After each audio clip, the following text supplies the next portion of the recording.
Yeah, this is tea time. Yeah, making a difference, one cup at a time. Tea time. So be sure to grab your tea, grab a seat, and tune in to Miss Liz. Tea time. Making a difference, one cup at a time. Tea time, yeah. Tea time.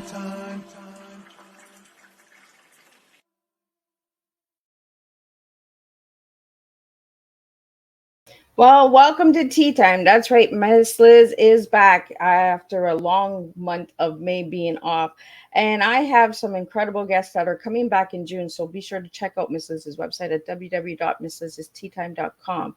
Now, before we get you over to the website, let's get you over to the YouTube channel, which is Miss Liz's Tea Times. If you haven't subscribed yet, get over there, subscribe, ring that little doorbell, and you can watch these Tea Times at any time that you want in your home, when you're driving, at a picnic. You can listen to Miss Liz at any time.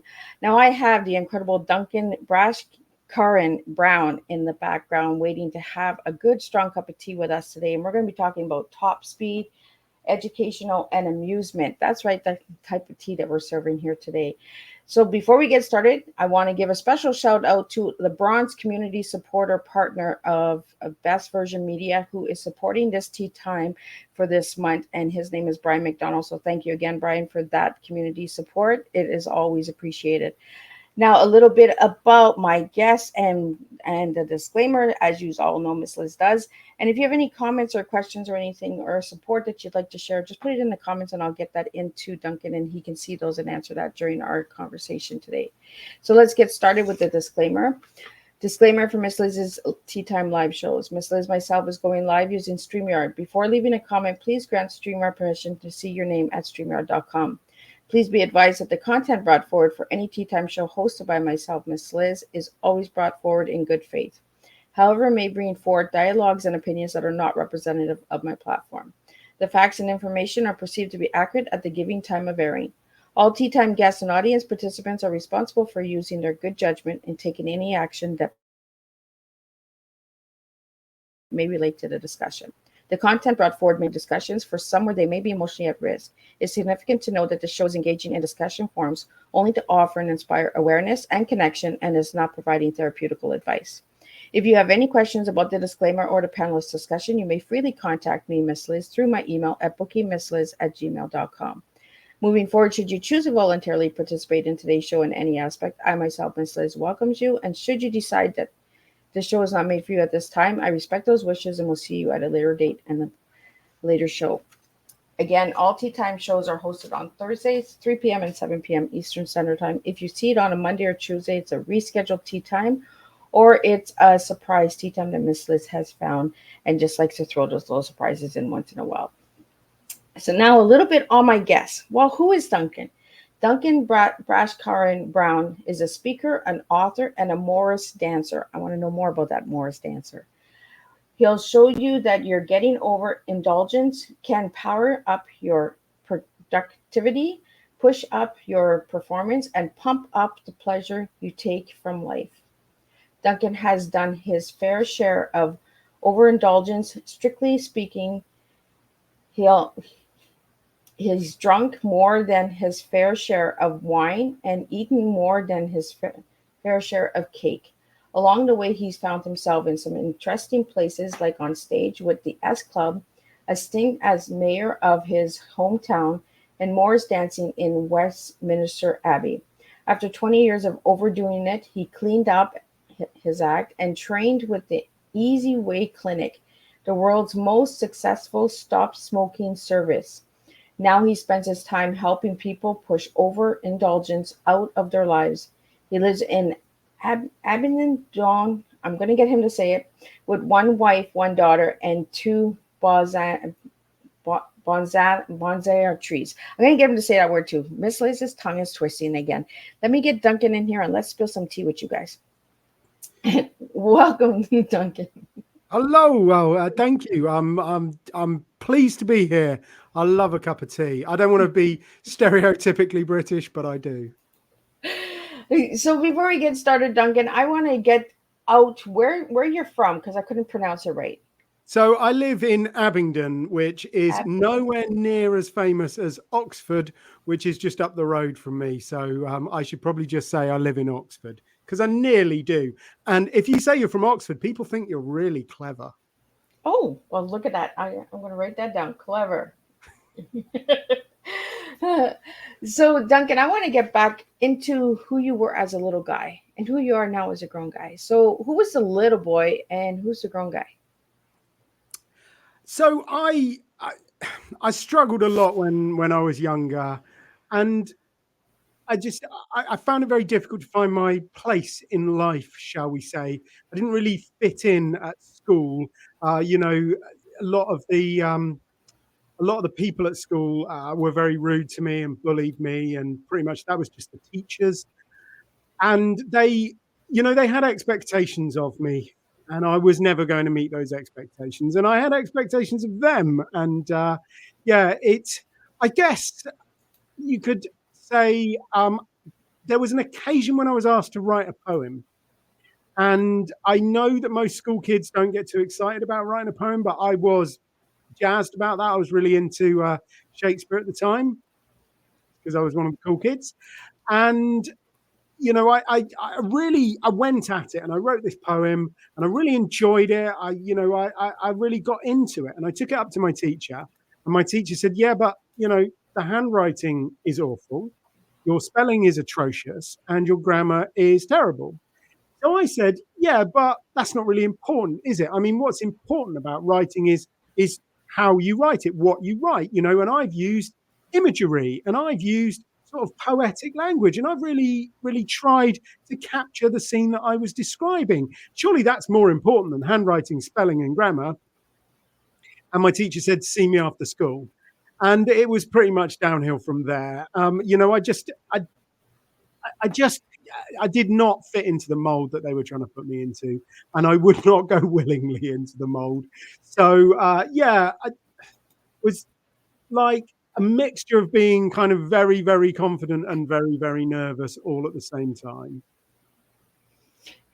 I like people that don't fit in the mold, right? There's enough people in that mold. There's enough people in that box. Let's bring the uniqueness out. Well, I wonder whether we squash the uniqueness out of people by trying to fit them into that mold. I mean, I read something very interesting the other day about how NASA created this creativity test for their astronauts, because they want their astronauts to be really, really creative. Because, like, basically, if you're, I don't know, orbiting the moon and something goes wrong, you've got to think of a problem there and then. You've got to be creative, haven't you? So they devised this test and they tested their astronauts, and they found their astronauts were in the top 1% of the adult population for creativity. And then, just for a laugh, somebody gave it to a bunch of 5-year-olds, and the 5-year-olds, about 80% of them scored the same as the astronauts. Wow. And I just think, that's the starting point. We are these kind of like unique expressions of humanity, very creative, very open-minded, very curious about the world. And yeah, then what happens? Right? If you take all the creativity away, what do you have afterwards, right? You have a bunch of molds, you have a bunch of robots, what we're going into in the future, right? Is all the same look and the same feel. And if we take all of that away, we're actually losing humanity. So Yeah. it's really important that we keep the creativity going and the uniqueness going. Yeah, I mean, it's basically a really fantastic idea.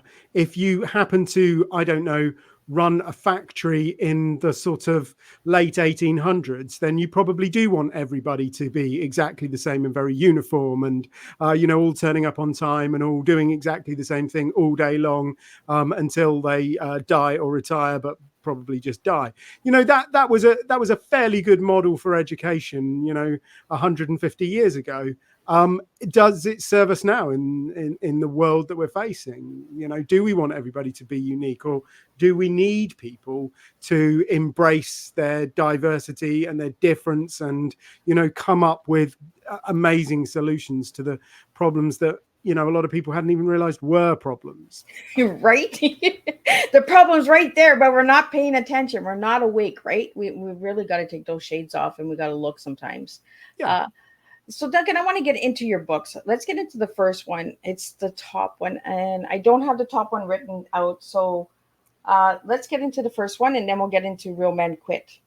Yeah, so the first one was called Get Over Indulgence. And it really is my journey. And it does start off with, little schoolboy me realizing that he's a pig in a chicken coop, basically.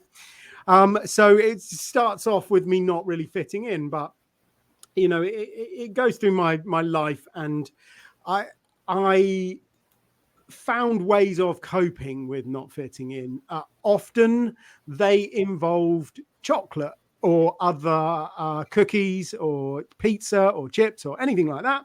That was what I started off with because, I wanted something to distract myself, to numb myself a little bit. So I started off with food because it's a pretty socially acceptable drug if you're 8 years old. However, once I discovered alcohol, I realized that was just a much bigger hammer for that particular nail. And I went kind of all in on that. So it's, my journey, where that went and how it basically just sapped my energy and, ruined my self-awareness and spoiled the party, really. So it kind of takes you up to that point, but that would be a rubbish ending to a book. So it also goes into what I actually did and how I got to health and peace and freedom and happiness and joy and all of the good stuff. Well, and you mentioned indulgence of distractions, right? Because you started with food as a young guy, and then you went into the smoking and then to the drinking. We find distractions in this world, in today's society, right? To just try and fit in and try to fill the void. Yeah. I mean, it's almost like finding a space where there isn't any distraction. That's Right? the trick. There is like literally in your pocket. There's this wonderful rabbit hole into nothingness. I think it's part of this bigger problem that so much of what we do in life now stimulates us in this kind of like massive way that we're just, our brains and our bodies are not really used to coping with.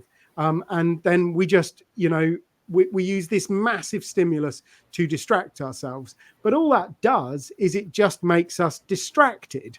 It doesn't actually take us away from the pain. It takes us away from everything.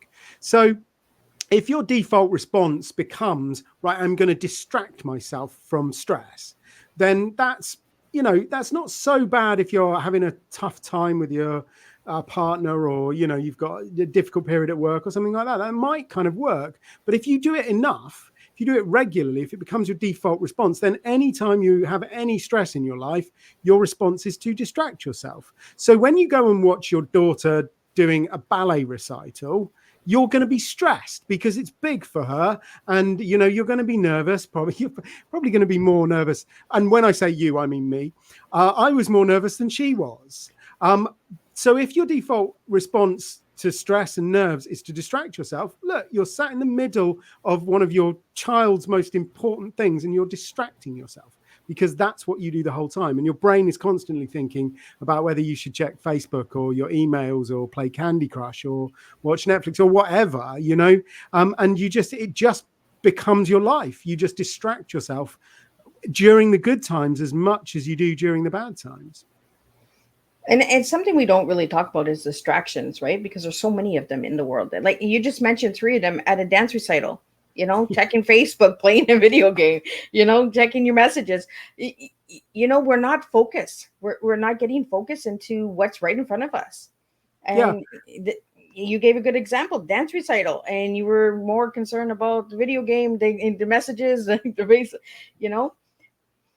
Yeah, and I think actually, the thing that I've really learned going to my daughter's dance recitals is that, she's 8 and all of her friends that dance, they focus so hard on it, and you can just see the concentration, and they're so totally with it. They're completely present. And I think that's our natural state as human beings. We are designed to be able to really focus for long periods of time on difficult things, to be completely present and to be living in that moment. I know for a fact that in a few years, when they all start getting mobile phones, that ability is going to get gradually worn away, because that's what tech does. It saps your ability to concentrate and focus and be present in the moment. And that's kind of sad, isn't it? We've got this amazing gift. Being a real, live, genuine human being is an amazing gift. Yet there's so much now in society stacked against us, making us devalue the gifts that we've got. Absolutely. As we're having this conversation, Duncan, I'm just thinking, before we went live, I talked to you about being suspended from Facebook. And you know what? Like I told my son, maybe it's a blessing in disguise, taking that distraction away from Miss Liz, so Miss Liz can focus on other stuff. Yeah, I mean, I think you clearly can't uninvent technology. And I like Netflix. I do use social media. Funnily enough, I actually use it to connect with people and to talk to people, and often to arrange meeting them in the real world, rather than, just to mindlessly consume stuff. So I think it has its advantages. I mean, we don't want to go back to having to write people a letter rather than send them an email, but we need to find a balance with it. We need to find a way to navigate through the environment that we find ourselves in. And I think that really is the problem. We need two things. We need top-down solutions. So we need much better regulation from the world of politicians. But of course, if you wait for that to happen, you're going to have a long old wait, aren't you? So we also need this bottom-up solution. We need to find ways to help each other to live, more fulfilling lives by finding a way to navigate through all of this stimulation without drowning in it. Absolutely. And we keep going back to the dance, Duncan. So let's get into this Morris dancer. Like I've never heard of it. So what is Morris dancing?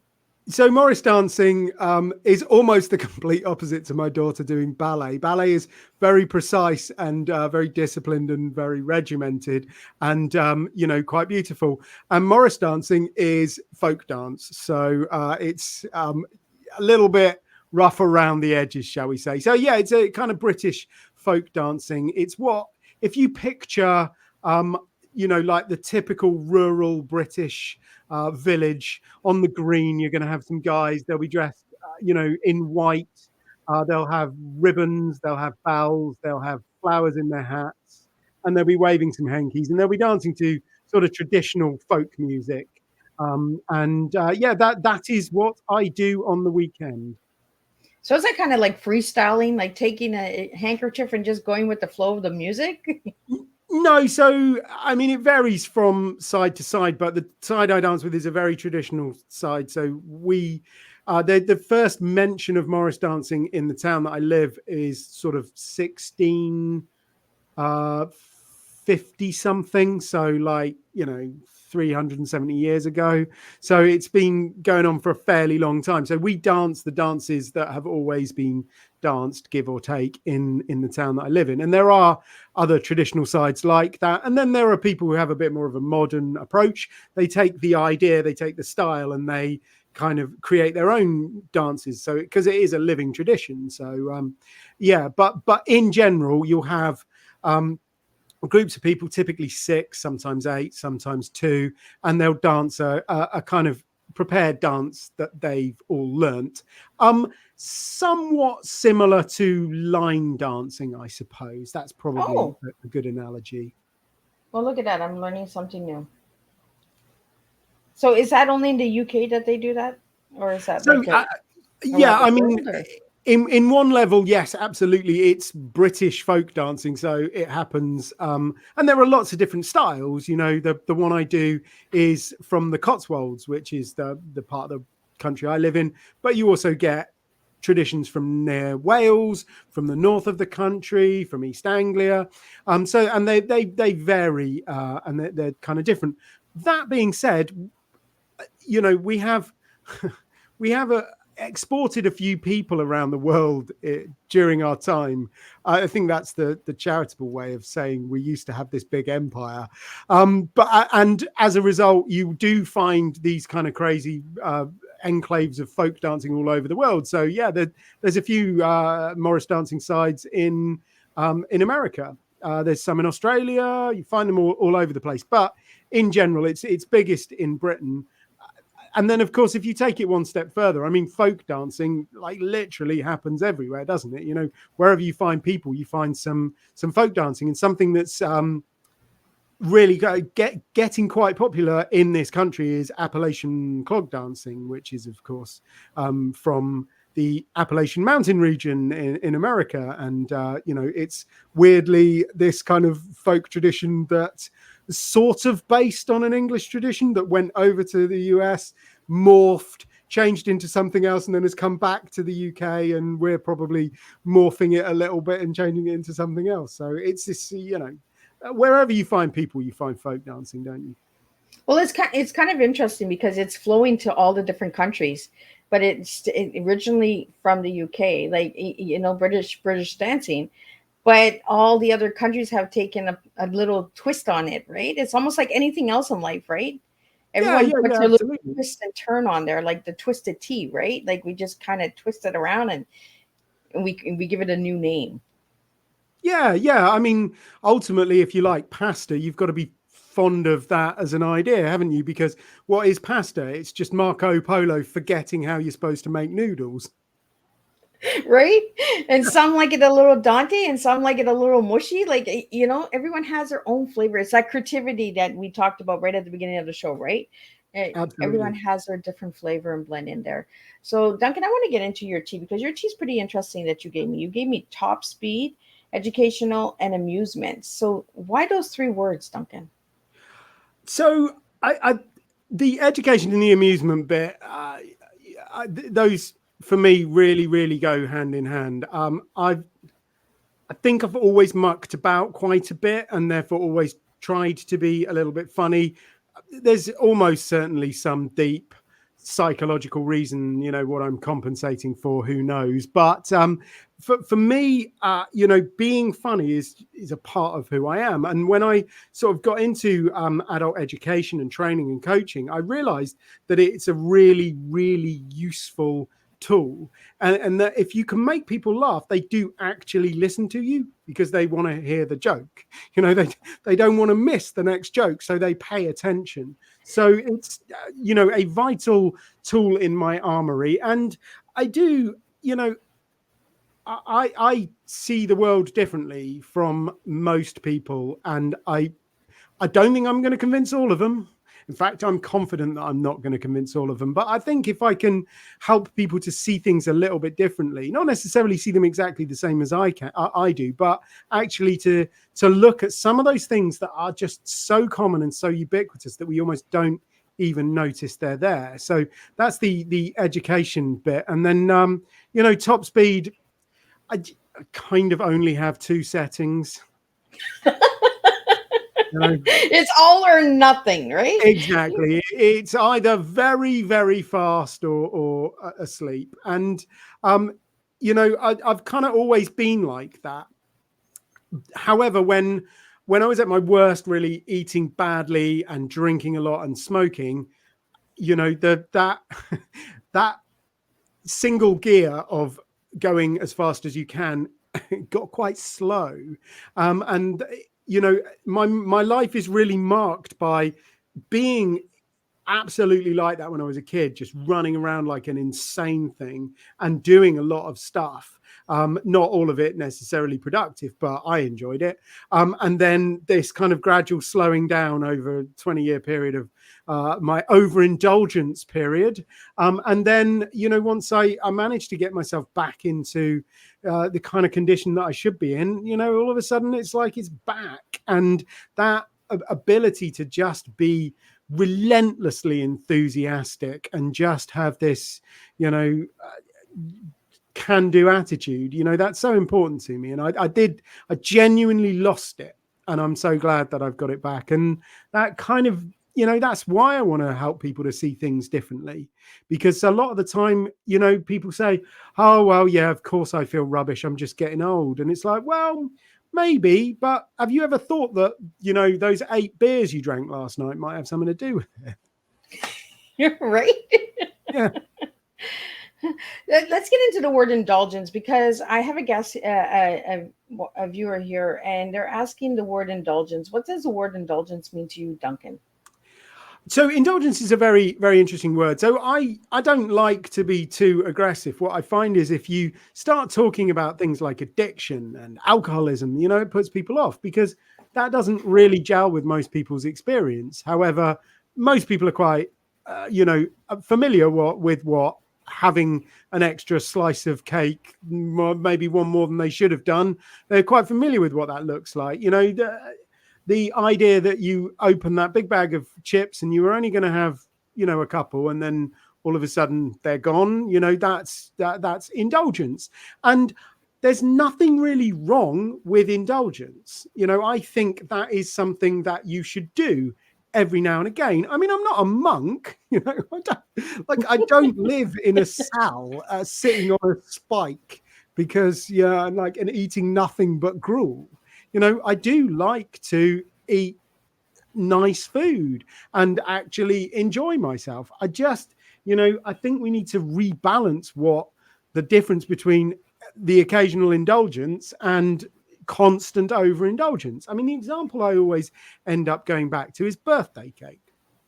Now, unless you happen to have 3,500 friends, and I don't mean on Facebook, I mean like real, actual, genuine friends. Unless you happen to have loads and loads of friends, how much birthday cake should you be eating in a year? What is it? It's going to be like 12, 15. Once you got your close family and your close friends, you're going to be eating birthday cake once, maybe 1.5 times a month, maybe twice if you're super popular.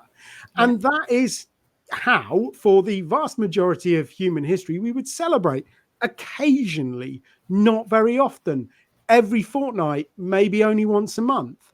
But now you get birthday cake ice cream and people eat it every day. And we've totally and utterly lost the idea of using food and alcohol as a way of celebrating special occasions. And now we just eat it and drink it because it's Tuesday, because Netflix is on, because, we had a hard day, whatever. And, it's sort of like understanding that indulging yourself occasionally is a very good thing. It's a very necessary part of life. But if you do it every day, it will become a problem, and fairly quickly. Well, and you just mentioned something. We're losing the meaning behind celebration. We're celebrating 24/7 every day of the week. And then when we go to a birthday party, oh, it's just another birthday party. Oh, it's just another Christmas. Oh, it's just another Easter. We're losing the feeling of these celebrations because we're doing it all the time. Yeah, no, I absolutely. I see it with the kids. They turn up and they look at the food and it's just, well, this is like crisps and sweets. This is what I eat all the time. This is nothing special. Although, of course, when they come to my daughter's birthday party, they get cucumber and hummus, and they're like, "Wow, this really is special." I mean, I don't want to eat it, but right, like we're having to make these weird menus and weird decorations and games just to get people involved in celebrating again.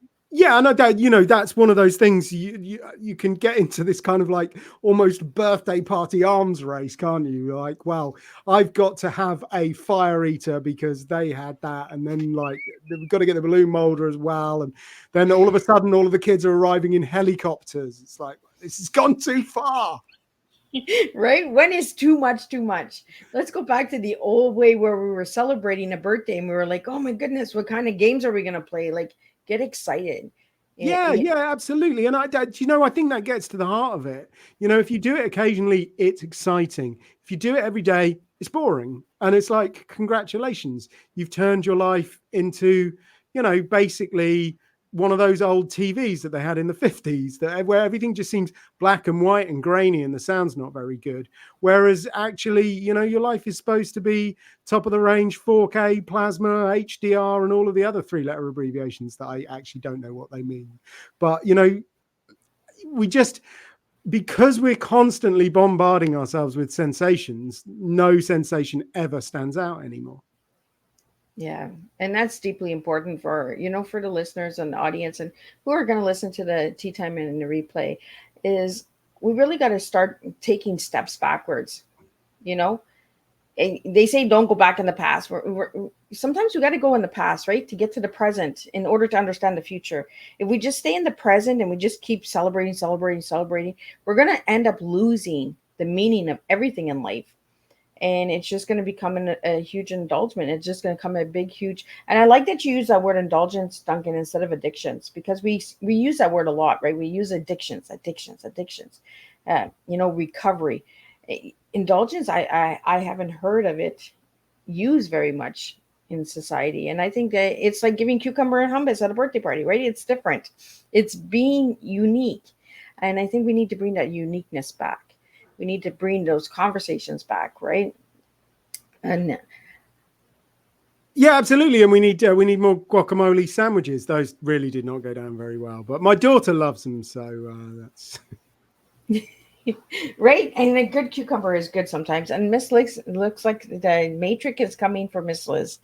Can you still hear me, Duncan? I can still hear you. Yes. Okay, so I will figure out what's going on with the camera, but we're going to keep continuing this conversation. So we have a couple questions here for you, Duncan, about the book called Real Men Quit. Could you talk a little bit about that?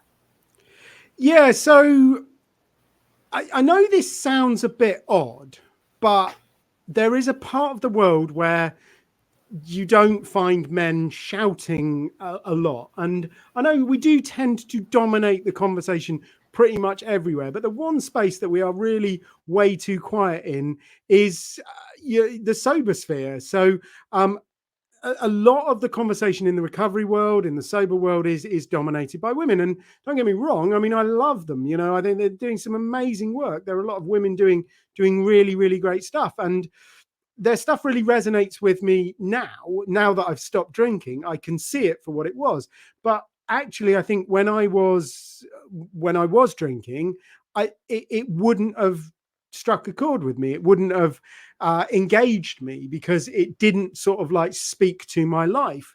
And as a result, I thought, well, you know what? Look, blokes, we're not very good at asking for help. So maybe books and podcasts are much more a kind of a bloke thing. We find it a bit easier. We can buy it on Amazon and nobody really notices. So I decided to write a book specifically for men, because while we don't really dominate the sober world, we do definitely dominate the alcohol world. So the majority of problems with alcohol, happen to men. So men are 2 to 3 times more likely to have a drinking problem than women. If you look at the statistics, they're pretty bleak. So if we went to a bar, and there were 4 drinks on the counter, as a man, I'd have to drink 3 of them. And as a woman, you'd have to drink 1. And that's not just me being like bravado or anything like that. It's simply the fact that, 75% of the alcohol consumed worldwide is consumed by men. As a result, men drink around 19.6 litres of pure alcohol a year, which put in real terms translates to about 3.5 bottles of wine a week, which is way, way too much. So we are definitely leading the field when it comes to the problems, but we're not really engaging with the solutions, and we're not really talking it through. So I decided to do my bit on that, and I wrote a book called Real Men Quit, which is, it's aimed at men, and it's full of the kind of things that men like. So there's a lot of sport in there. There's a lot of James Bond, a bit of Star Wars, and an awful lot of really, really bad jokes. So it's my contribution to solving that particular problem.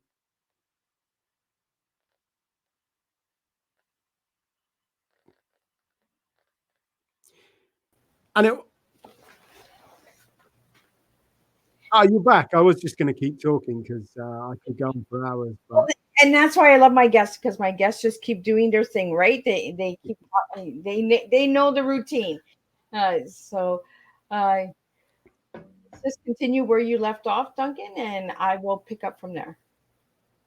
So I just sort of explaining why I wrote the book and how it's designed to help men who have way too many drinking problems but aren't doing very much about it.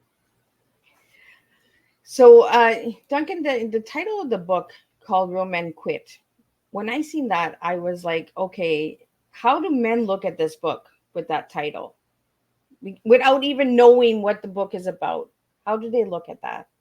So I think there's one of two reactions. Well, no, maybe there's three. I am completely aware that some guys, they're not going to engage with it. They're not interested. They don't want to think about quitting. They're not there yet. They're not ready. A whole host of reasons, and usually they're just going to take the mick out of me, and that's absolutely fine. If you want to be rude, I don't care. I'm a big boy, I can take it. And then there's another set of people who, I think it does resonate with, because they sort of get the idea that, well, actually, we've been told for years and years and years that real men drink, and that in fact it is quite a macho and manly thing to do, and that it is. Well, I mean, if you're not that good at sport and you're not like a big good looking hunk who's a devil with the ladies, then what have you got to prove you're macho? To prove your masculine credentials, you've only really got alcohol. So for a lot of guys, it is the way that they prove that they're a real man. So it's a deliberate kind of play on that, and it resonates an awful lot with many of them, because they kind of, almost after 3 words start to feel that, yeah, actually, what? That was a load of rubbish. And it absolutely is a load of rubbish. And I'm quite happy to get into what I would describe as, what makes a real man, but alcohol really plays no part in it. So, it gets a variety of reactions. It's generally positive, though. Well, when I seen the title of the book, I was like, "Oh, this is going to be an interesting conversation because of just the title, without even knowing what because you call yourself the sober warrior coach." So I knew what the book was about, but I mean, for the ones that didn't know what the book was, I was like, "Oh, this is an interesting topic." How did you come about taking that name for this book? Well, I'd had it in the back of my mind that I really wanted to write something about the mechanics of stopping drinking. So I'd written about, kind of like a little gentle nudge as to why you might want to look at your drinking. That's what Get Over Indulgence was all about, really. And looking at what my next project was going to be, I was thinking, well, I want to write something about, that's much more how than why. And then hanging around the places that I do, I realized that it had to be for men. And at about the same time, I read a very good book called Quit Like a Woman, which is an excellent book. But again, probably wouldn't resonate with most men, kind of designed not to. And I thought, oh, yeah, I put Quit Like a Man. No. But then, like, at some point, it just sort of popped out of my head, Real Men Quit. And I thought, well, that's great, because it is kind of a little bit in your face. It's a little bit confrontational. And it runs contrary to, the prevailing philosophy that we have in this world. I think we're constantly being told that if you've got a problem, you've got to add something. If you've got a headache, you need an aspirin. If you're unhappy, buy a new car. It's all about adding things. You want a better job, get more qualifications. It's all about adding and adding and adding. But actually, the secret to a lot of happiness and health and success is actually about taking stuff away. So you've got to ask, why have you got a headache? Well, maybe because you're drinking so much coffee, you're dehydrated. Take away the coffee. allow your body to rebalance itself, and the headaches might well go, like, obvious caveat, I'm not a doctor, and it could be a brain tumor, but in general, removing stuff can be so beneficial for your health. But it also, it can just be beneficial for life in general. I think we buy a lot of stuff and we cart this stuff around with us. I know you leave it in your house, but it is almost like you carry it with you, and you have all of these things. And do they bring you happiness? Half the time they just bring you worry, because they don't work the way you wanted them to work, or you never use them, or they just cost a lot of money and you're still paying it off. And actually you would have just been a lot happier if you didn't buy it in the first place.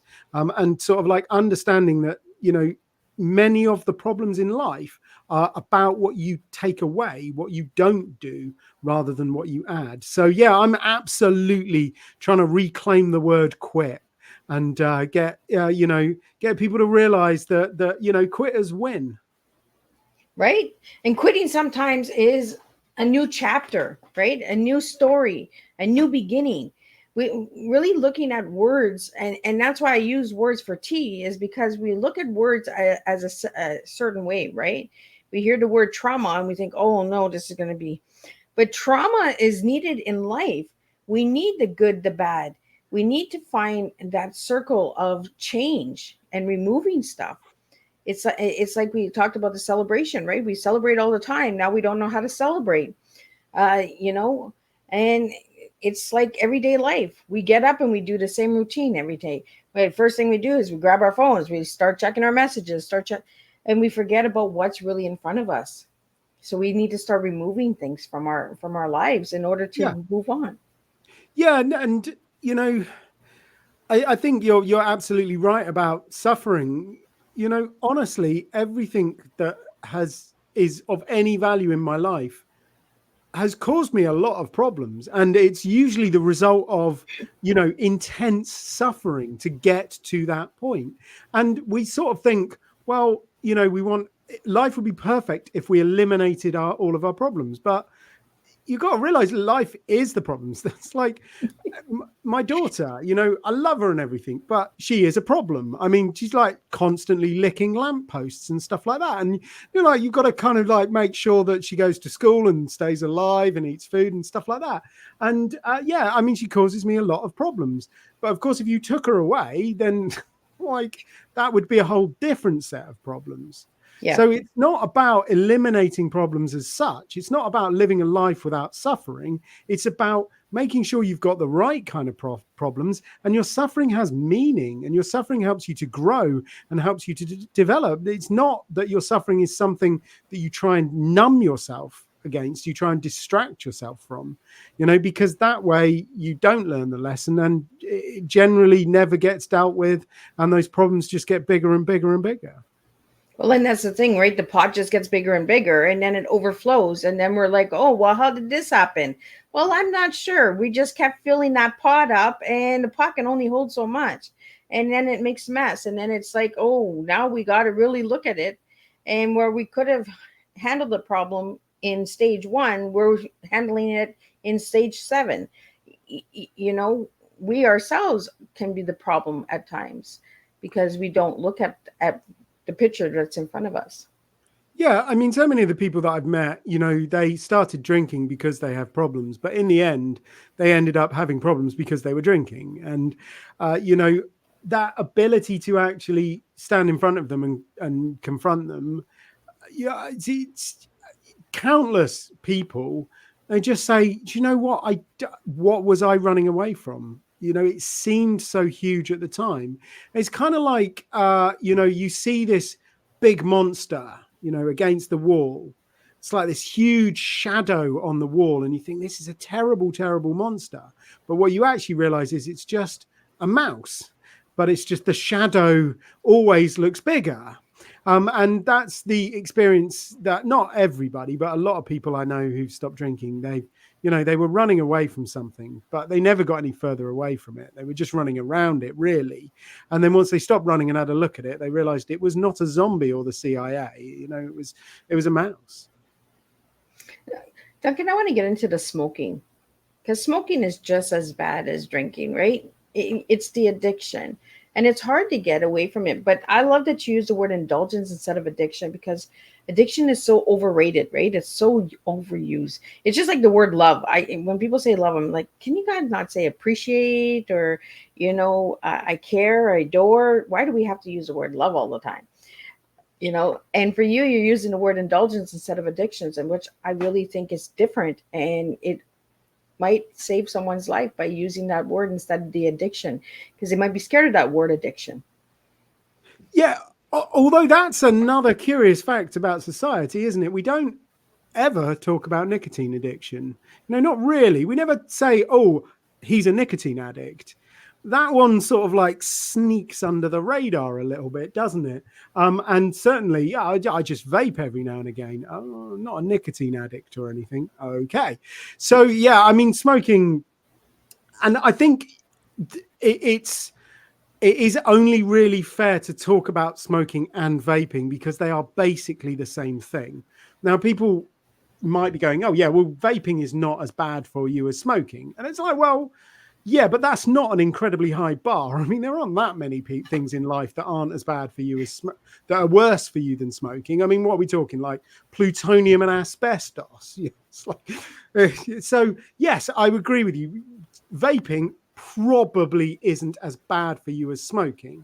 But if you think of smoking as repeatedly hitting yourself in the head with a hammer, if you start vaping, all you're doing is buying a smaller hammer. You're still hitting yourself in the head. And I'll tell you one thing, I help hundreds of smokers a year, and now that's transforming into a lot of smokers that stopped smoking and started vaping. So somewhere between 20 and 50% of the people that the sessions that I run will be vapors now.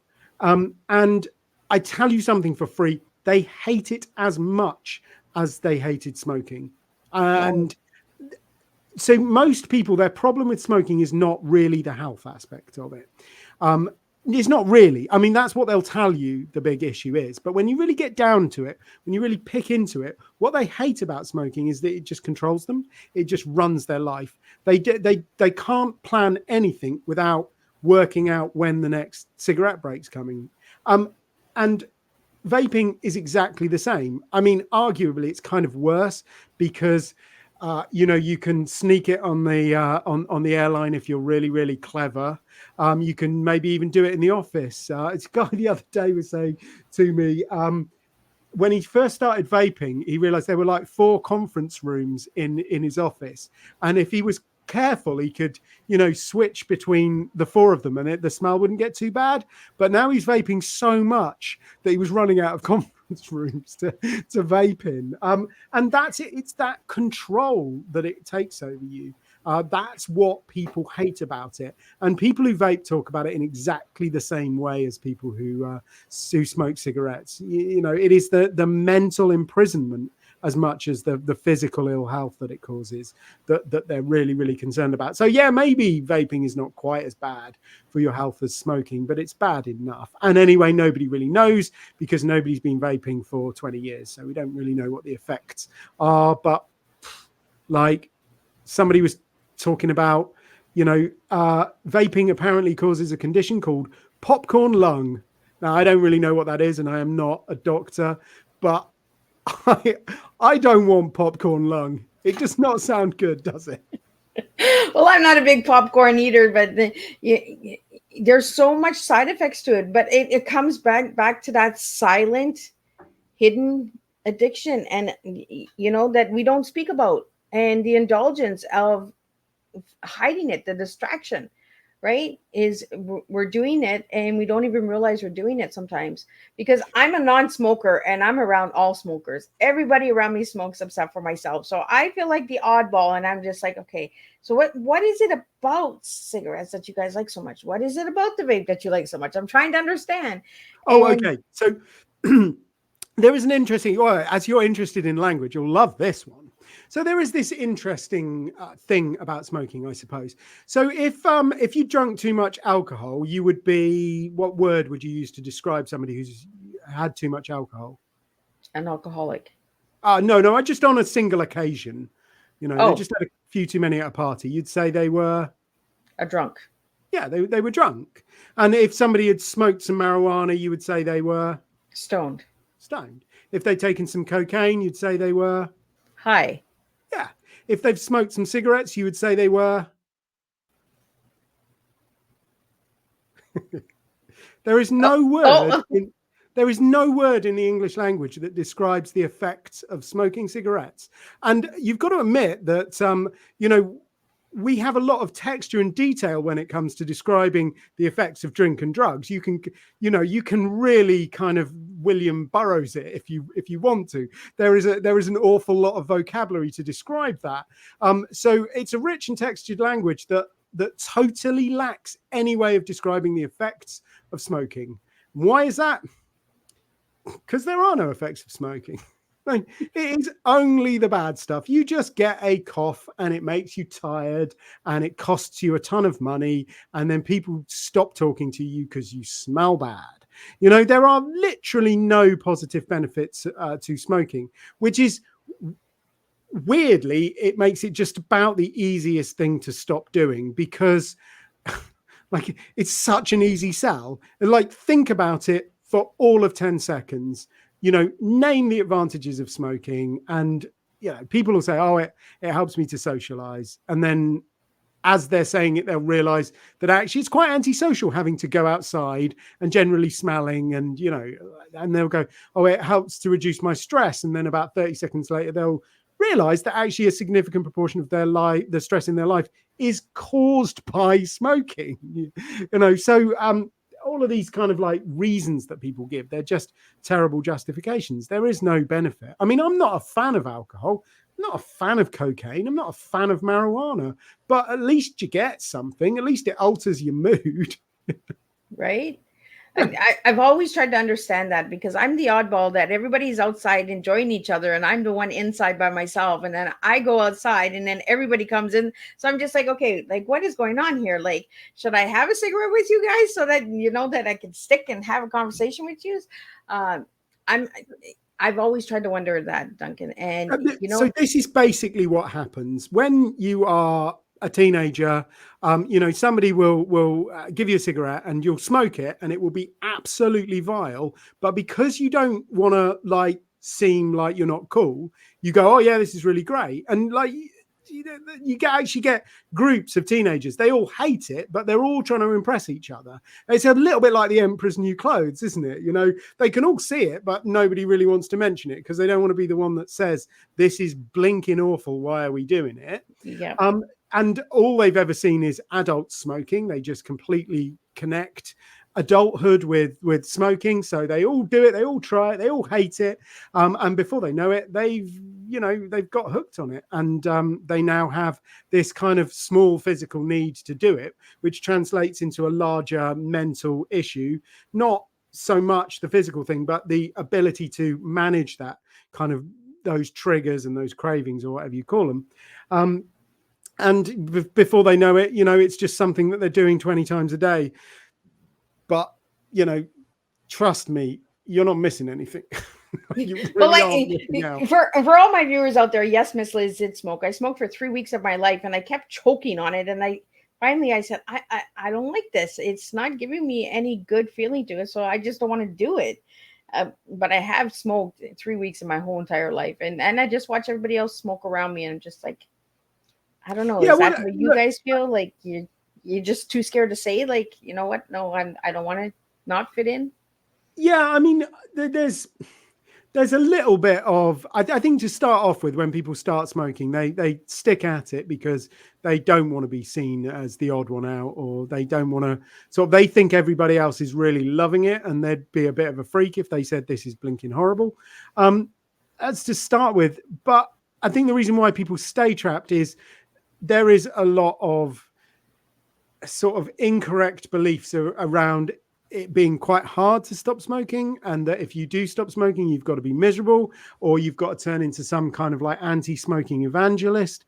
And I think that happens to people because they don't necessarily go about it in the right way. So, if you're in prison, you've got two choices, haven't you? You can do what I like to call the Andy Dufresne, which is basically steal a teaspoon from the canteen, spend 8 years like banging away at the wall, and then break into a sewer pipe and swim out from the prison in the sewer pipe, and you will get out of the prison. But it's pretty horrible, and you end up covered in, well, sewage, don't you? That is one option. The other option is just getting a key and walking out of the prison, and it is so much more pleasant. It is so much easier. So if you are trapped in something, there are different ways of getting out, and people do get free just using nothing but willpower and white knuckles. But they end up hating it, and they end up miserable, and they end up covered in the proverbial. Whereas if you actually just, meet some people who kind of understand behavior change, understand sort of cognitive reframing or cognitive realignment, then actually it makes stopping smoking not completely easy, but relatively simple and relatively painless experience. I mean, to put it very, very briefly, what most people do is they concentrate on the action. They think that behavior change is about changing your behavior, but it really is not. The behavior is the thing that you should ignore. What you should start with is your beliefs. You should look at your beliefs, because your beliefs underpin everything that you do. So you've got to ask yourself, why are you smoking? Does it really reduce your stress? No, it's causing your stress. Does it really help you socialize? No, it makes you stink and it makes you antisocial.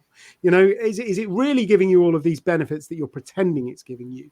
No. Once you've got to grips with those beliefs, then you need to work out how to manage the thought process. So you are going to be in situations where, you'll see people smoking and your brain will go, oh, let's have a cigarette, because over tens, if not hundreds of thousands of occasions during your life, you have taught your brain to think in that situation, have a cigarette. So of course it's going to do that. So you need a process to manage the thoughts, to manage the cravings. And once you've got, the beliefs in the right place and you've got the thoughts in the right place, then the behavior follows. Yeah.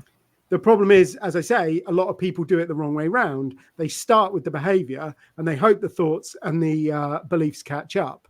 And, 1 in 100 times maybe they do, but mostly, it does not work that way. So, Duncan, if anybody wanted to reach out to you and learn how to quit smoking and get your books and all that, how can they reach you?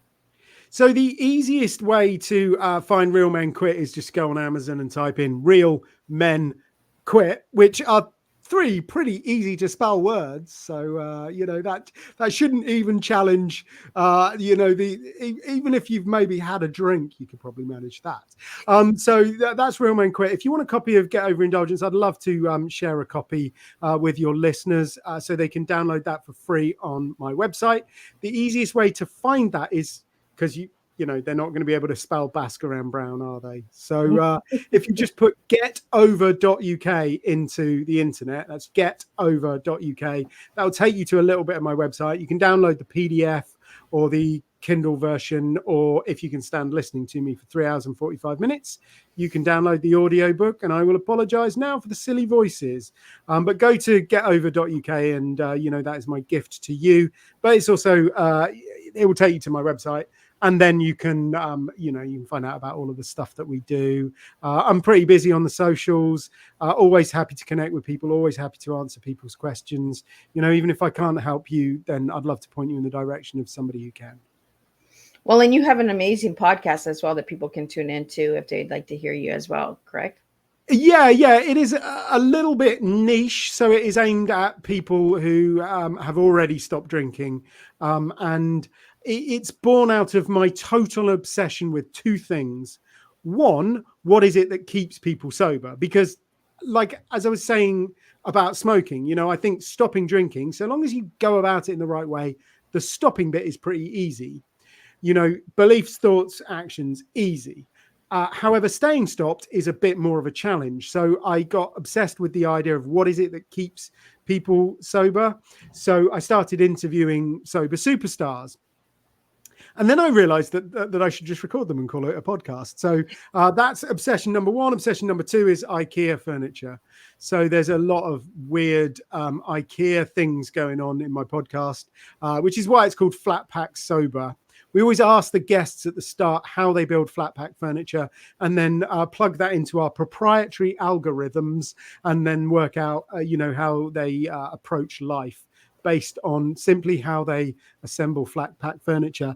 And I do that because I think there's so much advice out there that, it's presented as this is the truth. If you don't do this, you're an idiot. This is absolutely the only way to do it. And what people who say that really mean is, this is what worked for me. And if it works for you, then great. But I think you've kind of got to understand that there's a lot more to it than that not everything works for everybody. I was just talking to a guy who is absolutely mad keen on journaling, thinks it's the greatest thing in the world, and for him it is. I can't get on with it though. It's just not my thing. And I think the options that you have is kind of beat yourself up because that's not your thing, and you can't get on with it, or realize that you probably can't get on with it because it just doesn't suit the way you assemble flat pack furniture. I mean, live your life. Well, thank you so much, Duncan. It was a pleasure sitting and having tea with you, and stuff is not everybody's cup of tea, right? It's not my thing. It's not my cup of tea. That's how I always tell everyone. I really had a pleasure sitting with you, Duncan. And thank you all the viewers and listeners who have tuned in and left your comments today. I've seen you. Thank you to Savage. Unfiltered. I guess I was on Tea Time a couple seasons back. I want to thank you for supporting that today with our Tea Times. And I really want to get everybody over to the YouTube channel again before we wrap it up. Check out Duncan's YouTube channel. Check out Miss Liz's YouTube channel. Give those little bells a ring and give them a feel. And if it resonates with someone, share it with someone, because sharing is caring. And that's how we really make a difference with our cup of teas. I will be back tonight with returning guest Roger Leslie, and he'll be talking about his new book called No Stranger's Christmas. It's going to be an interesting one. So I will see everybody until then. Stay tuned and keep serving your teas. Miss Liz is watching and I'm paying attention, and you never know, you might be the next tea on Tea Time with Miss Liz.